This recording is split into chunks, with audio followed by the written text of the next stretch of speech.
तो देखते ही देखते आईपीएल 2024 का 50वां मैच हमारे सामने आ गया है और आज शाम को राजस्थान रॉयल्स और सनराइजर्स हैदराबाद के मैदान में आमने सामने होंगे, जो कि आईपीएल की 2024 का 50वां मुकाबला होगा। और उसके साथ साथ ये इस आईपीएल की बेस्ट बैटिंग यूनिट और बेस्ट बॉलिंग यूनिट के मुकाबले के तौर पर भी देखा जा रहा है, क्योंकि जहां सनराइजर्स हैदराबाद एक के बाद एक 3 बार 250 से ज्यादा रन बना चुकी है, वहीं सिर्फ एक बार राजस्थान रॉयल्स के गेंदबाजों के सामने कोई टीम 200 का आंकड़ा छूने में कामयाब हुई है, जब कोलकाता नाइट राइडर्स ने 225 रन उनके सामने बना दिए थे। और वो मैच भी राजस्थान रॉयल्स ने जॉस बटलर की जबरदस्त बल्लेबाजी से अपने नाम कर लिया था। तो इसका पूरा प्रीव्यू और प्रेडिक्शन आपके सामने रखेंगे, लेकिन उससे पहले 2 अपडेट निकल करके आई हैं, वो फटाफट से आपको दे देते हैं। पहले तो देखो, रिंकू सिंह का जो सिलेक्शन नहीं हुआ है वर्ल्ड T20 में, उसके ऊपर पूरा का पूरा बवाल मचा हुआ है और उसके ऊपर अब उनके परिवार से भी प्रतिक्रिया आई है, जहां पर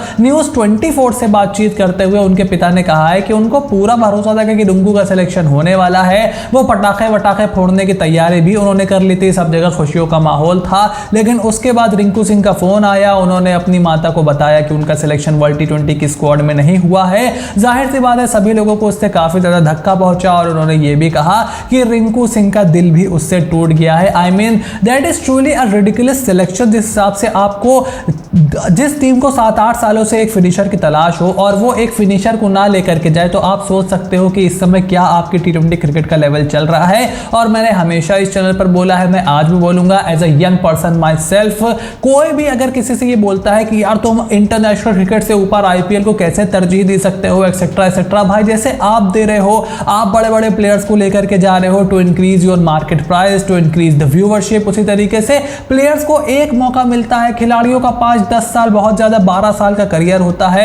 40 साल की उम्र के बाद बेचारे घर पर बैठते हैं। मतलब जब लोग तरक्की करना अपने जीवन में शुरू करते हैं, स्ट्रगल करने के बाद, अगर कोई बिजनेस स्टार्ट करता है 20-25 साल की उम्र में, तो उसको बिल्ड करते करते 15-20 साल लगते हैं। अगर कोई 20-25 साल की उम्र में जॉब स्टार्ट करता है, तो 15-20 साल के बाद उसको ठीक ठाक प्रमोशन मिलना शुरू होता है, वो एक मुकाम तक पहुंचता है, उसकी एक सैलरी होती है। और प्लेयर का करियर तो 40 पे खत्म हो जाता है। अगर वो पैसा नहीं बनाएगा तो फिर आगे की आधी जिंदगी उसकी कैसे कटेगी? जब रियल मौज करने का टाइम आएगा, तब कैसे उसका समय कटेगा? So I have absolutely no issues. World में कोई भी खिलाड़ी अगर लीग क्रिकेट को प्रेफरेंस देता है, जिस तरीके से फुटबॉल में होता है, I have absolutely no issues with them. और रिंकू सिंह के केस ने एक बार फिर से यही साबित कर दिया है। वही दूसरी अपडेट भी कोलकाता नाइट राइडर्स के कैंप से ही निकल करके आई है, जहां पर उनके वाइस कैप्टन नीतीश राणा ने फुल फ्लेज प्रैक्टिस सेशन अपना स्टार्ट कर दिया है।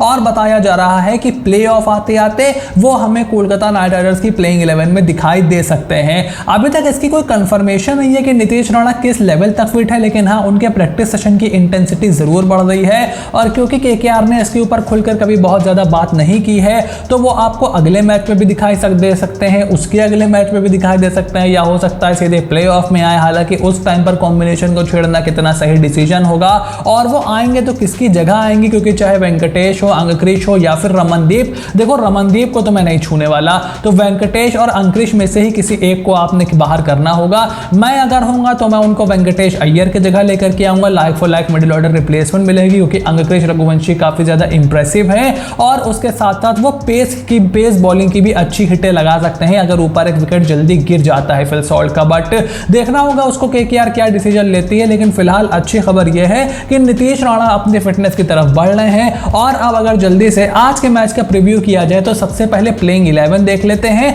सनराइजर्स हैदराबाद पिछले 2 मैचों में चेस करते हुए फ्लॉप रही है, तो आज क्या वो टॉस जीत करके पहले बल्लेबाजी लेंगे? क्योंकि हेड हो गए अभिषेक, हो गए Markram, Klaasen, Nitish Reddy, Samad, Cummins, Shahbaz, ये आपके प्रॉपर बैटिंग लाइनअप है। उसके अलावा भुवी, जयदेव उनादकट और टी नटराजन इस टीम की प्लेइंग 11 को पूरा करेंगे। और एज एन इंपैक्ट प्लेयर आपको यहां पर मयंक मार्कंडे को खिलाना चाहिए, क्योंकि राजस्थान रॉयल्स की जो प्लेइंग 11 है उसमें ढेर सारे राइट हैंडेड बल्लेबाज हैं। सिर्फ आपको एक लेफ्ट हैंडर बल्लेबाज का टॉप 4 में खेलने को मिलता है, यशस्वी जायसवाल। और उसके अलावा जो उनके की प्लेयर हैं वो सारे के सारे राइट हैंडर हैं, specially at the top of the order, जो उनके लिए मैक्सिमम रन्स इस साल बनाते हुए आए हैं। या फिर आपको लगता है कि हैदराबाद की कंडीशंस में स्पिनर की ज्यादा पिटाई इस साल हो रही है, तो आप उमरान मलिक की तरफ भी देख सकते हो, या किसी XYZ और बॉलर को आप खिलाना चाहते हो तो उसको भी मौका दे सकते हो। वहीं राजस्थान रॉयल्स की प्लेइंग 11 पूरी तरीके से सेटल है। जायसवाल, बटलर, सैमसन, पराग, जुरेल, हितमायर, पावल के आने से उनकी बैटिंग भी डीप हो गई है।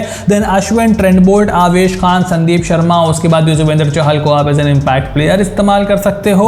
अगर आपको लगता है कि किसी और बॉलर को भी खिलाना चाहिए तो आप रॉबमन पावल को बाहर करके उनको भी प्लेइंग 11 में डाल सकते हो, और उसके बाद आप इंपैक्ट प्लेयर के तौर पर रॉबमन पावल को लेकर के आ सकते हो अगर आप किसी और खिलाड़ी को खिलाते हो। सो ऑप्शंस यहां पर खुले हैं राजस्थान रॉयल्स के पास। They have nothing to lose right now, वो ऑलमोस्ट क्वालिफाई कर चुके हैं। लेकिन सनराइजर्स हैदराबाद अगर ये मैच हारता है तो उनके लिए खतरे की घंटी बहुत तेज बजने लगेगी। और इस मैच की प्रेडिक्शन की तरफ अगर चले तो मेरी पहली प्रेडिक्शन तो यह है कि 180 से ज्यादा रन बनने वाले हैं। मतलब एक आध दिन हो गए हमने वो बड़ा स्कोर बनते हुए अब नहीं देखा है, बिकॉज गर्मी बहुत ज्यादा होने लगी है, प्लेयर्स भी थकने लगे हैं, विकेट्स भी थोड़ी स्लो हो गई हैं। बट हैदराबाद में जिस हिसाब से इस साल रन बन रहे हैं, कम से कम 190 के आसपास तो रन जरूर बनना चाहिए। उसके बाद मेरी दूसरी प्रेडिक्शन ये है कि ट्रेंट बोल्ट कम से कम 2 विकेट चटकाने वाले हैं इस मैच में। मुझे ऐसा लगता है क्योंकि 2 लेफ्ट हैंडर ऊपर से शुरुआत करते हैं तो उनके लिए भी ईजी नहीं होगा, और मिडिल ऑर्डर में भी ट्रेंट बोल्ट एक आध विकेट आकर के चटका सकते हैं। और मेरी तीसरी प्रेडिक्शन, विन प्रेडिक्शन है राजस्थान रॉयल्स के लिए। मुझे ऐसा लगता है कि सनराइजर्स हैदराबाद के ऊपर पलड़ा उनका थोड़ा सा ज्यादा भारी है,